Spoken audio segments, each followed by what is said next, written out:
covering the world of professional wrestling. This is the Signature Spot with Chris Toplack. 3, 2, 1.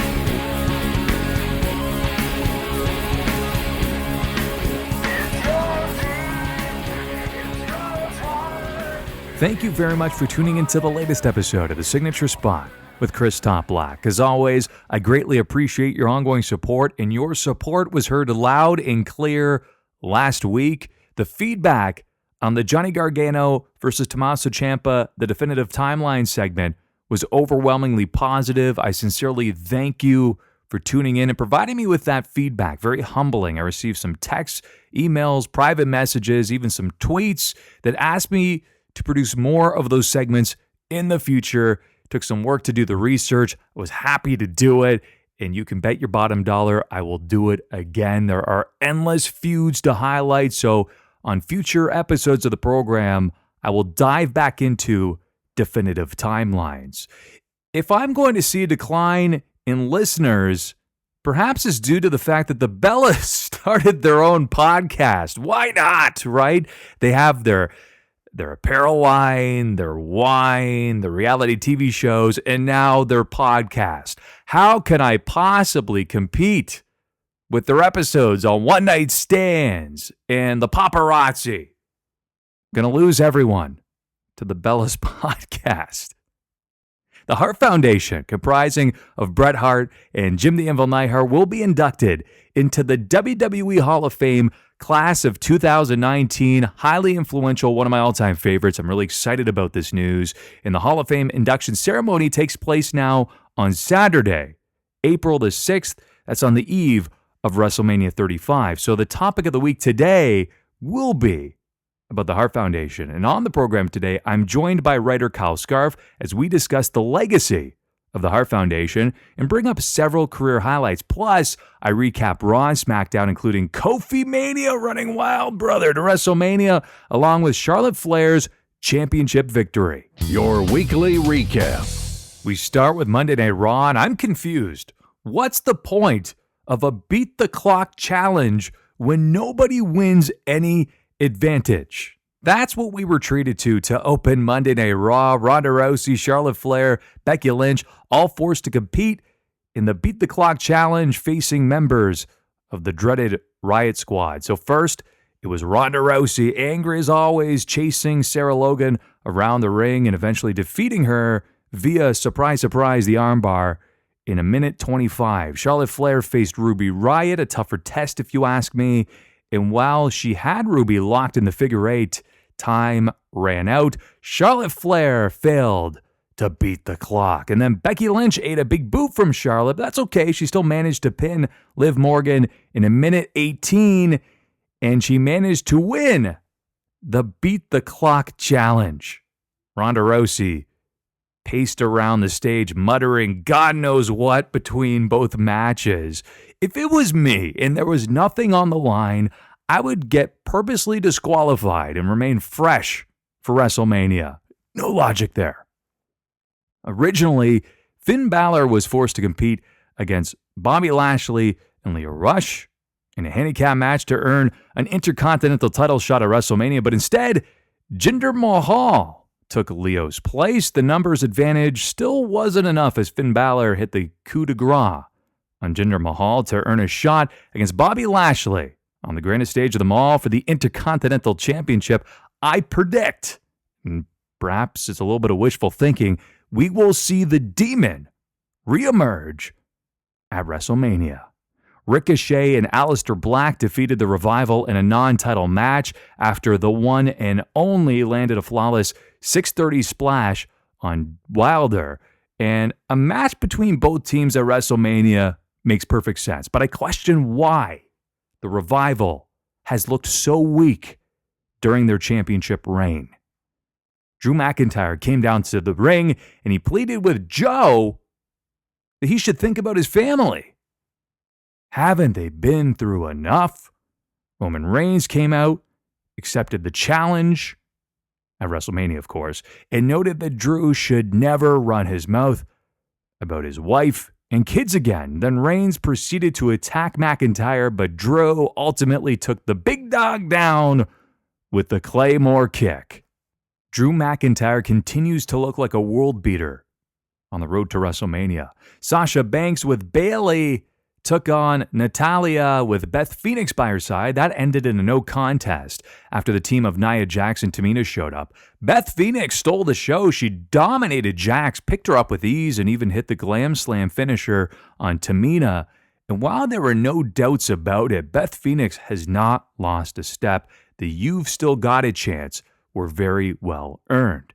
In a backstage promo, a very frustrated Sasha Banks stated the Boss and Hug connection would take on all teams at WrestleMania, and as I predicted a few weeks ago, even though it seemed plain as day, we will be seeing a fatal four-way tag match at WrestleMania with the Iconics in there as well. Should also note a very touching moment featuring Natalya standing in the middle of the ring as she shed tears, genuine emotion following the Hart Foundation induction video. Of course, the late, great Jim the Anvil Neidhart, her father, passed away not too long ago.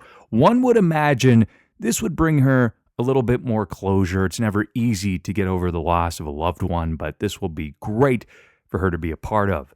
An incredibly lifeless moment of bliss transpired that saw Alexa interview Braun. He's lost a lot of momentum, hasn't he? Those two goofballs from SNL appeared on the screen, and they managed to talk themselves into the Andre the Giant Memorial Battle Royal. Braun promised they will both get these hands. Get my remotes. That's how I felt after the segment. Baron Corbin defeated Apollo Crews with End of Days, which was met with silence from the live audience, of course. When it's Baron Corbin, everybody goes for their break. Seth Rollins appeared in the ring and stated that he wishes to be a champion who inspires people like Shawn Michaels, Bret Hart, Ric Flair, Triple H, and even John Cena. Seth also noted that at a recent autograph signing, every person attending told him to slay the beast. Cue Paul Heyman. He showed up and he mentioned that Seth doesn't have a prayer when it comes to beating Lesnar.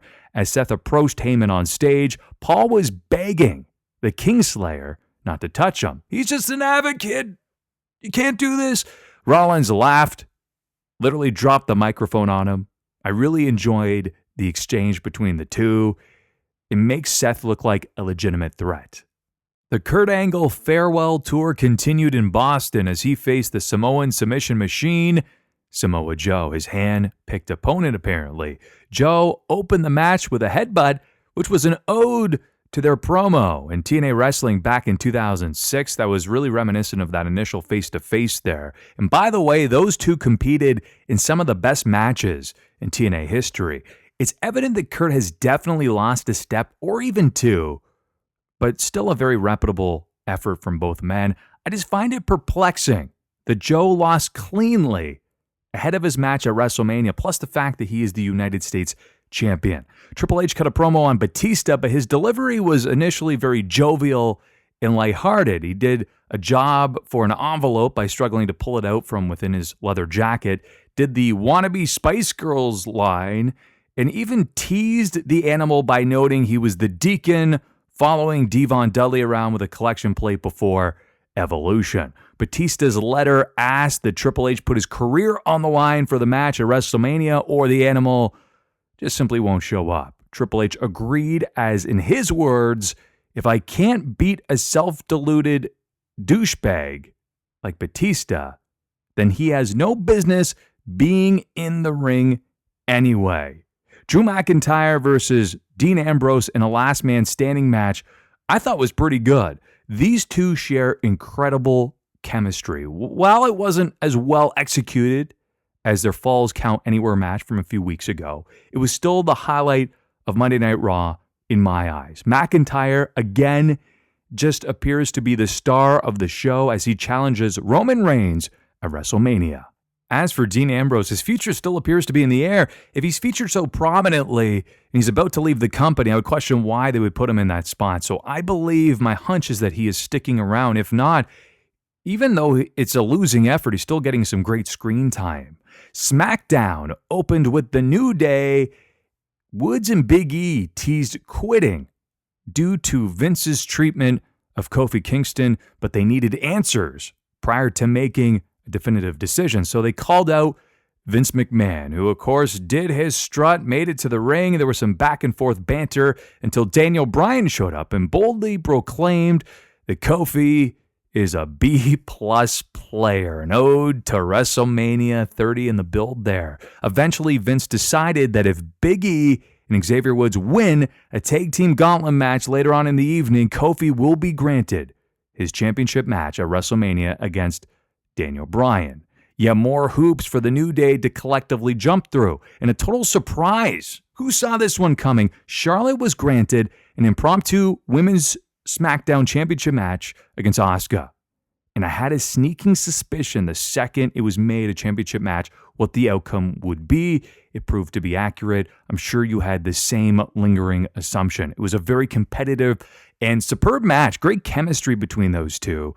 I love their match at WrestleMania, arguably the best match on the card at WrestleMania 34. Charlotte forced Asuka to tap out to the figure eight to become the new SmackDown Women's Champion. I'm still a little confused as to how this will work. There's many possible scenarios here. I mean, scenario A could be Charlotte Flair goes into the match here with the championship, and then they're both on the line, right? Because Becky chose Ronda to challenge for the Raw Women's Championship, or perhaps they give it to Charlotte because they know that Becky's going to win that Raw Championship, and then they want it on Charlotte. Who knows? Could Becky claim them both? Is it just optics? I'm not sure. I also find it odd how the fans demanded Becky versus Ronda one-on-one, and we ended up with Charlotte, Becky, Ronda, and now 2 championships in the match, only one being defended. It's just a strange time that we live in. It's the Twilight Zone. In Kurt Angle's final SmackDown match, he was scheduled to face AJ Styles. It lasted all but, couple minutes? And that was an opponent he shared some fantastic matches with in TNA wrestling, much like Samoa Joe. Sadly, again, it only lasted a couple minutes after Randy Orton intervened by nailing AJ with the RKO. I sound like a broken record, but the WWE has really handled Kurt's retirement rather poorly. The Miz took aim at Shane McMahon, claiming he is officially motivated to rip McMahon limb by limb at WrestleMania. This eventually brought out Shane O'Mac with half a dozen security members, along with Shelton Benjamin, Sanity, and the Colognes, who are still employed, by the way, surprisingly. Hey, you know what? They're reputable talents. We just never see them on television. Shane claimed the Miz's father made the biggest mistake, yes, play on words, by getting his mom pregnant. Them fighting words. Unrealistically, the Miz somehow beat up all the security guards, along with every wrestler I previously mentioned earlier. Yes, he did take some punches and kicks along the way, but somehow, some way, the Miz took out what felt like half of the roster. Up next, it was the gauntlet match. If the New Day wins, Kofi Kingston earns his WWE Championship match against Daniel Bryan at WrestleMania 35. New Day made quick work of Gallows and Anderson after hitting up, down on Carl. Very evident they're not sticking around the company after a losing effort in a minute. Round 2, the odd pairing of Rusev and Nakamura, 2 very misused talents at the moment. The conclusion, again, saw the New Day land up, down on Nakamura in just under 10 minutes for the victory. Round 3 was undoubtedly their toughest test and their most competitive match, as their rivals, The Bar, took them to their limits. The match lasted nearly 15 minutes. The finish saw Woods roll up Sheamus for the victory. As expected, The Bar was bitter in defeat. Cesaro grabbed a table and they hit a double power bomb on Big E through it. Round 4, the Usos. Now, thankfully, they mentioned how the New Day had earned their respect, and they both believe Kofi deserves his WrestleMania moment. So they promptly forfeited the match, buying Big E some recovery time before round number 5. Daniel Bryan and Rowan. Big E had to muster up the strength to make it through this match. In the end, a great scenario. Big E tipped the announce table over Rowan, which forced him to be counted out. That's right. The New Day won the gauntlet match, and thus Kofi Kingston will be facing Daniel Bryan at WrestleMania for the WWE Championship. Dueling Johnny Wrestling, Adam Cole chants echoed throughout Full Sail University to open the show as both stood in the ring with the vacant NXT Championship. Adam Cole feels Johnny Takeover should be renamed Johnny Participation, and there's no way Johnny's going to pin him in the match. Cole also noted how fitting it is that he goes back to the Barclays Center for the NXT Championship as he debuted there attacking Drew McIntyre and held the title over his head high. It's only a matter of time before he does that yet again. Johnny's rebuttal consisted of explaining he took the long road to get to NXT. Nothing was handed to him, and was even told he wasn't good enough to be there, undersized and just simply not skilled enough. Johnny fought and earned his spot in NXT along with every NXT TakeOver appearance. This place is my life, he boldly proclaimed. A fired up Johnny Gargano with arguably the most passionate promo of his career, and that speaks volumes. Cole mocked Gargano's touching fairy tale story, noted that his victory would be undisputed as the crew stood behind him. So again, I believe that was arguably the best promo of Johnny Gargano's entire career. He was ultra fired up and passionate as always. Gargano versus Cole is going to be a WrestleMania weekend show stealer. Mark my words. I missed the female tag team match as the network glitched. It sporadically jumped to a countdown show. It wouldn't let me go back. I could only watch it live, but the match was Vanessa Bourne and Aaliyah versus Lacey Lane and Casey. The three horsewomen of wrestling appeared. They interfered in the match. And of course, Shayna Baszler wants the spotlight on her. The Velveteen Dream was brought out on a couch by two women during Matt Riddle's match against Kona Reeve. Matt Riddle won with the Bro Mission. Velveteen Dream wanted to introduce him as the winner and said, "Your winner, Matthew Riddle." He offered Matt Riddle a drink from the cup. Matt Riddle spilled it, threw it, and we're set for a great match at NXT TakeOver New York. As expected, Aleister Black and Ricochet defeated the Forgotten Sons to win the Dusty Rhodes Tag Team Classic 2019. Yes, there was confetti and there was steam, but no Triple H, no gold dust. So yes, there was some steak and sizzle, but where was the gang? But they did earn a championship opportunity against the War Raiders, who did show up, hold their titles high over their heads to conclude the show. So let's recap. NXT TakeOver New York. You have Gargano versus Cole, a 2 out of 3 falls match for the NXT Championship. Velveteen Dream versus Matt Riddle for the North American Championship. A fatal 4-way. Shayna Baszler versus Bianca Belair.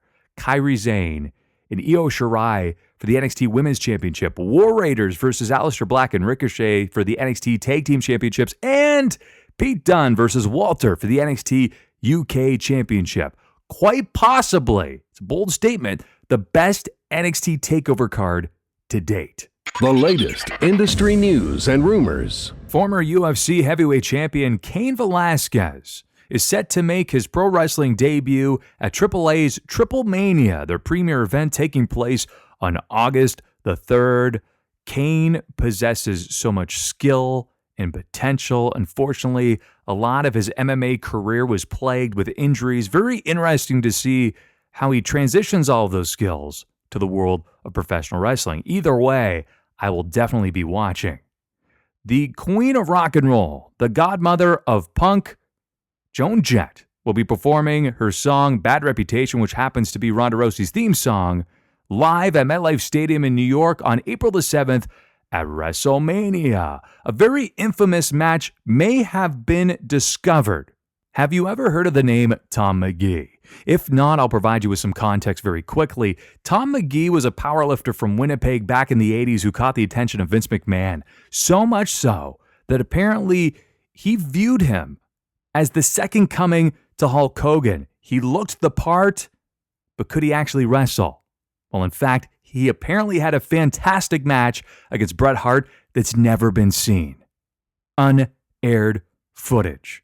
Does it exist? Well, apparently somebody has come across a VHS of that very match from 19 89, and we're about to finally see it. Well, this individual has a VHS player, and she'll confirm its legitimacy, or this could be an April Fool's prank. So what happened to Tom McGee while he fell off the map? Due to the fact that he just simply wasn't a good wrestler. According to Ring of Honor, Flip Gordon has re-injured his knee. There's a report that stated there's concern that Gordon may have suffered a bucket-handled meniscus tear that would require surgery and keep him out of action for 4 to 6 months. The extent of the injury will not be known until the results of Gordon's MRI exam are in. So he's no longer going to be appearing at the Road to G1 Supercar that's taking place in Baltimore in just a matter of days on March 31st, but he will still be at the G1 Supercar that's taking place Madison Square Garden, MSG, the legendary home of the WWE, on April the 5th. Legendary coach Phil Jackson once stated, "The strength of the team is each individual member. The strength of each member is the team." And there was perhaps no better tag team than the Hart Foundation. Today, we relive their greatest moments and discuss the legacy of the Hart Foundation on their eve of their induction into the WWE Hall of Fame. Our topic of the week. On Monday, it was announced that the original Hart Foundation, comprising of Bret Hitman Hart and Jim the Anvil Neidhart, will be entering the WWE Hall of Fame class of 2019. Few tag teams were ever better or more influential than the Hart Foundation. With Jim's brute strength and ability to cut promos coupled with Bret's technical expertise, they really completed each other perfectly, and they wrote the blueprint for future tag teams. I'm joined by writer Kyle Scarf. Kyle, if you had to define the Hart Foundation in one word, what would it be? Excellence. That's a great one. Laying the groundwork for Bret, obviously. I was going to go excellence of execution, but you limited me to the one. Just one word. I think the one that I would use, that I used literally moments ago, was blueprint. I think that they wrote the blueprint for tag teams in the future, having somebody who was the muscle and the other who was more of the technical expert. Yeah, you see it now to this day, even looking at the New Day that just ran the gauntlet on Smackdown. Big E as the brute strength and Xavier as the more, he's got a little more high flying, but he definitely has some technical expertise in there. Definitely. I think they laid the groundwork for years and decades to come. And before we look at the Hart Foundation career highlights, I wanted to go over a few notes. So the Hart Foundation's run together lasted from 1985 to 1991. Now, mind you, it wasn't consecutive because they did have some lulls in there where they kind of went their separate ways, but it's often forgotten how long this tag team lasted together. Absolutely. I sometimes forget, and I try to be like almost an encyclopedia when it comes to Bret Hart knowledge. So, but yeah, I think in 89 or maybe it was 88 when Bret went off on that little tangent with Bad News Brown after WrestleMania. Yeah, I think it may have been about 89, maybe even 1990 at one point. Yeah, I think a little bit in between both of those before it seemed like WWE was intent on kind of making them both single stars. And then much like what happened later on with the Hardys' careers, they kept putting them back together until they, became a little more formed.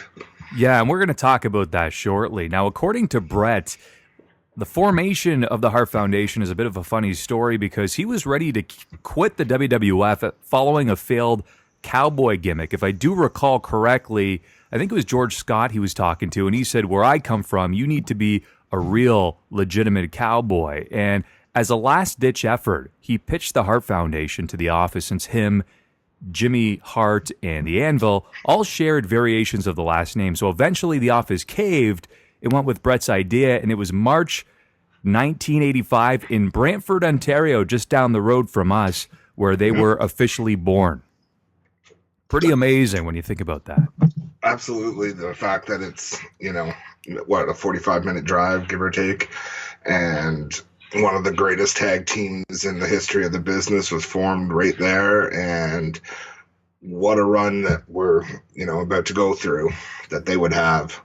couple other points before we get to their career highlights. As a tag team, they made their pay-per-view debut at WrestleMania 2. That was April 7th, 1986. They participated in a 20-man battle royal, and that was part of the Chicago segment of the show. If you recall, it was actually filmed in different cities live. The last four men in the match were the Harts, Andre the Giant, and William the Refrigerator Perry. How about that?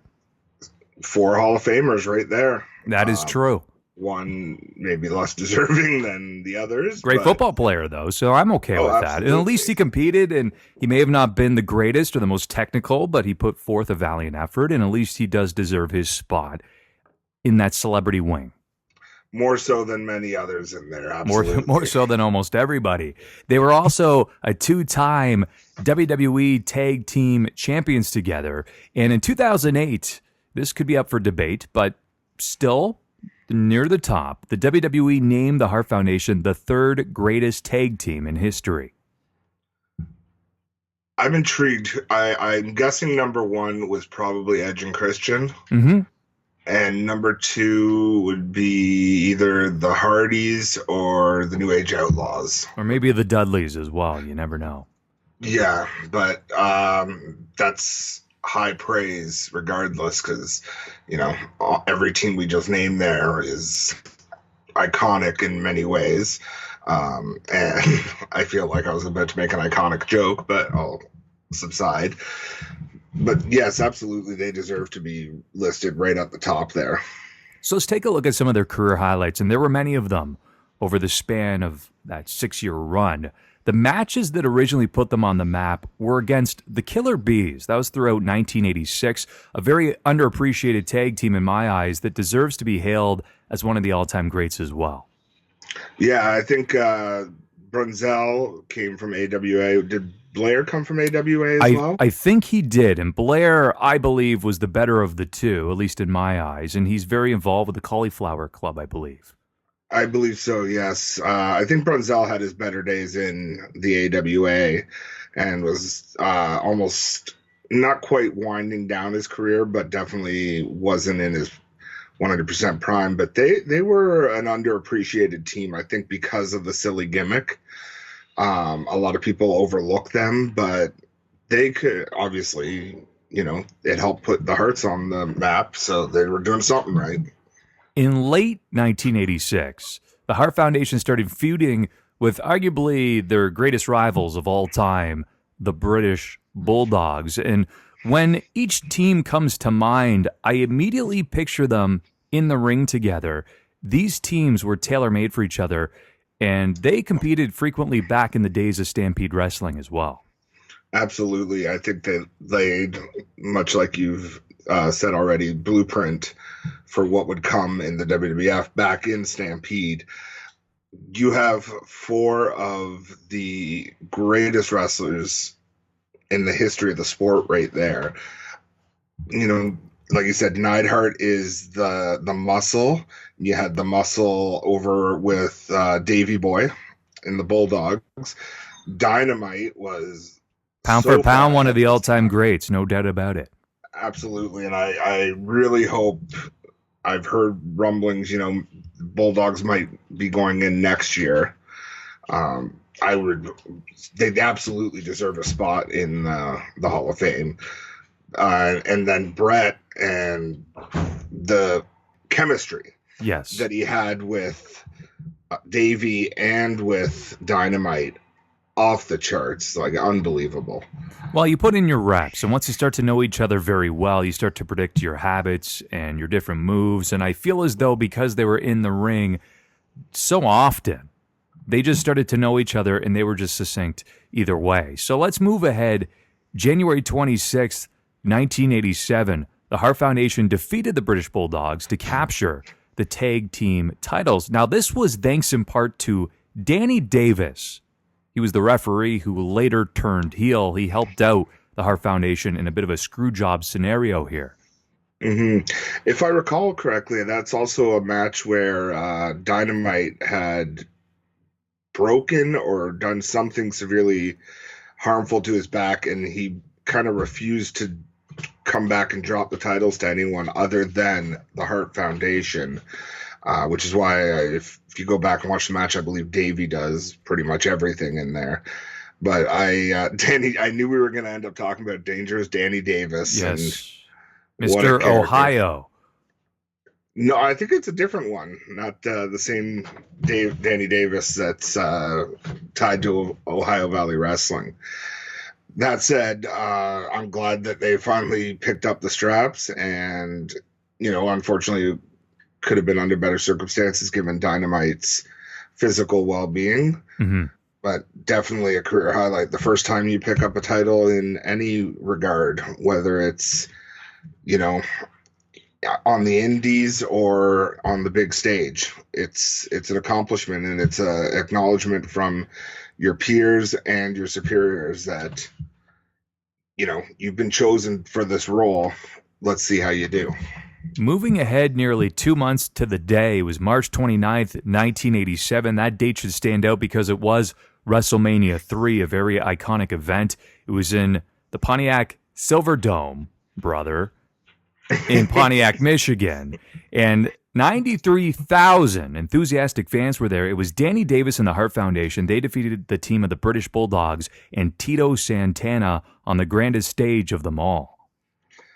Yeah, absolutely. I feel like on the grandest stage, it would have been great to have a solid, straightforward tag team match between the Hart Foundation and the Bulldogs. But you got to get your gimmicks in, brother. Absolutely. And, how Vince likes that. So it was definitely one of the highlights on a show filled with not necessarily highlights, but very iconic moments. Saturday night's main event. It was May 2nd, 1987. The Hart Foundation defended their tag team championships against the British Bulldogs. It was a 2 out of 3 falls match. It was fantastic. That was one that you should go back and watch on the WWE Network for sure.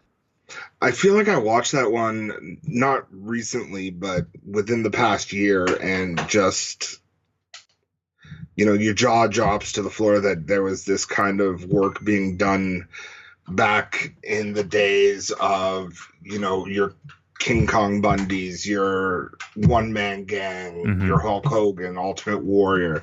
And then, you go a little down the card and you have these iconic matches between some of the all-time greats, and they're just tearing it up. Well, you need workhorses on the card to balance out those that draw the money, and they're not the ones that can go 15, 20 minutes. They're fine for the spectacle and the charisma, but you need the workhorses in there, which, of course, Brett later became in the 90s. We'll get to that a little bit later on. In 1987 and 1988, the Hart Foundation had a series of great matches against the team of Strikeforce. That consisted of Tito Santana and the very underrated Rick Martel. Well, I'm a huge Rick Martel fan, and Strikeforce was great. And that kind of, again, the workhorses, Martel, I believe at one point held the longest AWA. He was an AWA champion, but also in one of the earlier Royal Rumbles, he lasted, I think, 50 minutes, and for at least a couple years, I think, until Flair's run in 92, he held the record for the longest time in there. So that's a guy, he's not going to get gassed. Tito, very underrated. Mm-hmm. A lot of people kind of look back on the whole El Matador and all that stuff that came later. But when they were Strikeforce, they were one of the best tag teams on the roster. They were. And I can attest to the fact that Tito Santana is one of the nicest people you'll ever meet. I interviewed him back in about 2007. Hell of a human being. The Hart Foundation versus the fabulous Rougeau brothers. If you recall, Jimmy Hart signed with the Rougeaus. He still maintained a 25% payment from the Hart Foundation. And Jim the Anvil Neidhart cut that very famous promo. That's 25% harder. We're going to punch him. That's 25% harder. We're going to slam him. That's 25% harder. We're going to give him the elbows. And Bret Hart is holding him back. And I will always, to this day, until the end of time, remember that promo. Fantastic promo. And I really wish this was a video podcast so people could see you there. I got into it. The pantomiming, unbelievable. And that was something, Brett hadn't quite become the hitman back in those days.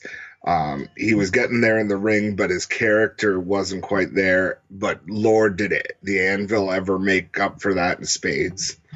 Another great rival for the Hart Foundation. It was April 28th, 1990. Once again, it was Saturday night's main event versus the Rockers, consisting of the great Shawn Michaels and Marty Jannetty. Of course, Demolition interfered, but still a great match, and they had several outstanding matches together.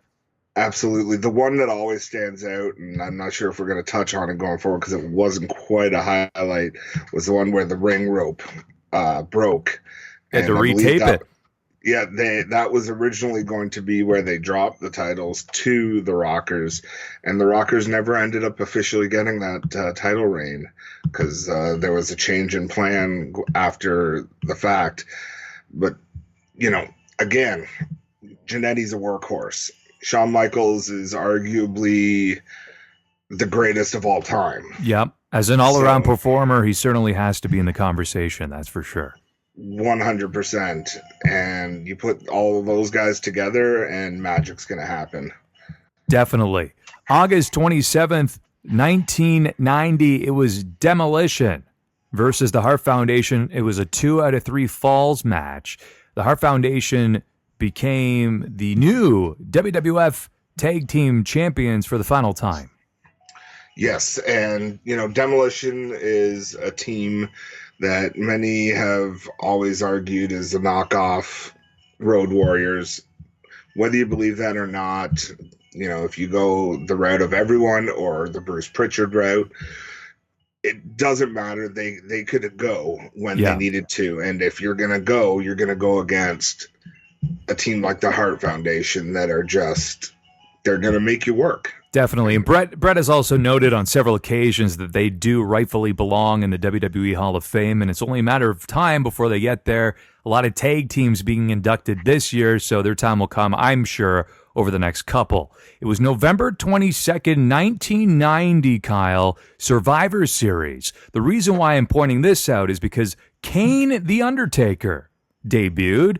He joined the team of Ted DiBiase, Honky Tonk Man, and Greg Valentine to defeat Dusty Rhodes, the Hart Foundation, and Koko B. Ware. Talk about a throwback. Yeah, a match that will live in infamy as the debut of The Undertaker.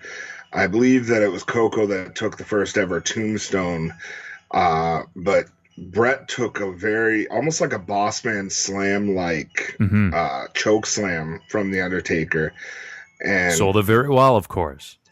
Absolutely, and a great way. And later it's fun to look back knowing what would come later with Brett and Taker, that Brett was kind of that guy that was able to help Taker show he was more than just a gimmick and could go in the ring. So it's funny watching that, Taker's first match, Brett was in there with him. Definitely. Their final televised match took place at WrestleMania 7. The date was March 24th, 1991. It was a losing effort against the Nasty Boys, and upon splitting up, Jim the Anvil Neidhart eventually formed the new Hart Foundation with Owen Hart, while Brett eventually set his sights on the Intercontinental Championship, capturing the prestigious title against Mr. Perfect at SummerSlam 1991, and that really set the stage for his singles career. Absolutely. I would argue, one of the greatest matches of all time, especially if you know the story going in on Kurt's back. He was essentially forced into almost like semi-retirement right after that match, but he wanted to go out there and put Brett over because he had so much respect for Brett. Mm-hmm. And I think this match was definitely better than the one they would later have at the 93 King of the Ring. Definitely better than the ones they would have years and years later in WCW. But that match really solidified Brett as the guy going forward. He was that workhorse champion that the Intercontinental title is known as. And just unbelievable that a true launching pad there for his singles career. Before we wrap this up, I would be remiss if we did not mention the Hart Foundation in 1997. Bret Hart reunited friends and family as backup in his war with the United States, particularly Stone Cold Steve Austin. By his side was Owen, his brothers-in-law, Davey Boy Smith, Jim the Anvil Neidhart, family friend Brian Pillman, and they went head-to-head with the United States and Stone Cold for about 6 months in 97, one of my all-time favorite storylines. Absolutely one of the greatest storylines. 97, one of my favorite years, mainly because of Austin and Bret, and then the Hart Foundation. I will always go and talk about Canadian Stampede, one of my favorite shows of all time. In Your House 16, Canadian Stampede from the Saddle Dome in Calgary. If you go back and watch it on the WWE Network, the hard cam during the main event and the ovation that, especially when Bret comes out to, as the final member of the Hart Foundation, as they're all being introduced, is literally shaking. The building is shaking from how crazy the crowd is. It was like almost like an ECW crowd exploded into a bigger crowd and just took over this building. And unbelievable, the work that all 5 guys were putting in at that time was phenomenal. And I wish I could go back to when I was a kid at that age and just rewatch it with fresh eyes because of how good it was. Sure, because I'm sure at the time you did not appreciate it nearly as much as you do now, right? No, yeah, because I look at it now from a more analytical point, and everything, knowing, the stories, having read Bret's book, reading books about Pillman and every Austin's book and everyone really that kind of came around that period. Everyone speaks so glowingly of that match. I believe Goldust was on the U.S. side there. He was. He even mentions it Ken in his Shamrock book as well. And many tend to forget that Ken Shamrock was actually trained in the dungeon, and Bret Hart had a hand in actually training Ken Shamrock. Bret was a big proponent in bringing Shamrock in, and I think was kind of like the guy who almost helped broker him into the WWF at the time. Yeah. So just so much happening at that period of time. And I know Bret said it's the greatest time of his life and his career. And I can't argue that, really. Definitely. It was the last time that all of them collectively were together in one ring as well, too. That includes the extended family and, of course, the real family of the Hart Foundation, the originals, if you will, including Stu, the patriarch of the family. And Stu, Helen, Bruce, Smith. They were all there. Diana, everyone. I love the part in Bret's book, and I think you'll recall this, when he turned around because they were letting all the Harts in, and some random kid had jumped in, and Bret's just like, you know what? Smile and have fun. Yeah, just enjoy the moment. So, I'm going to ask you the $1 million question. What do you consider to be their legacy as a tag team? In a few words, if you can. I think the definition of the big man, little man with the technical skill, like we said at the top of the segment, they really laid the groundwork for that and showed that even in tag team wrestling, you can have more than just the spectacle. You can have that technical side. And really, a lot of the big 2-man attack moves, like the teamwork, like the heart attack move, obviously, but there was other things. I don't feel like back in the 80s it was as focused as they would help make it come alongside the Bulldogs, the Rockers, Strike Force, even Demolition and the Nasties. A lot of the teams we touched on here today. And I think that's going to be their legacy, is really changing the game. Definitely. I'll give you a couple points that I believe has to be their legacy as a tag team. Arguably one of the best and most influential tag teams in the history of professional wrestling. And I think most importantly, it was the launching pad to Bret Hart's incredible singles career that led him to become one of the biggest stars of the 1990s. Can't disagree with that statement whatsoever. If he hadn't had that run with the Anvil, we wouldn't know the Hitman as we came to know him. No, that was the confidence builder that he needed to go off and venture into parts unknown for him. And look what happened with him. Obviously, one of the greatest of all time at this point. So, Kyle, thank you for joining me as we took a look at the original Hart Foundation as they take the rightful place in the WWE Hall of Fame class of 2019. You're listening to The Signature Spot with Chris Toplack. Once again, I'd like to take a moment to thank my special guest writer, Kyle Scarf, for joining me on the program today to discuss the legacy of the legendary Hart Foundation. You can follow Kyle on Twitter, Mr_Gore. That's a wrap. That's all she wrote. Next week is the big NXT TakeOver WrestleMania Bonanza. That's right. Full preview of both events along with predictions. I can't wait. It doesn't matter if individuals are telling me it's going to be underwhelming. I'll tell you one thing, NXT TakeOver definitely will not be. That's one hell of a card. That's the reason why primarily I'm looking forward to next weekend. And I ask just one thing of you. If you would be so kind, keep telling your friends, family, and particularly wrestling fans to tune into the show on a weekly basis. Follow me on social media, subscribe, and keep on sharing. And until next Thursday, happy trails to you until we meet again.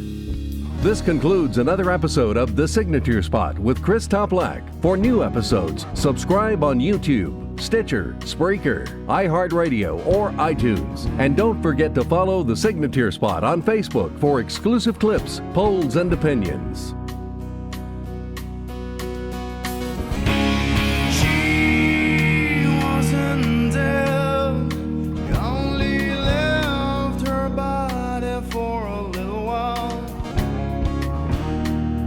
In spite of the rest.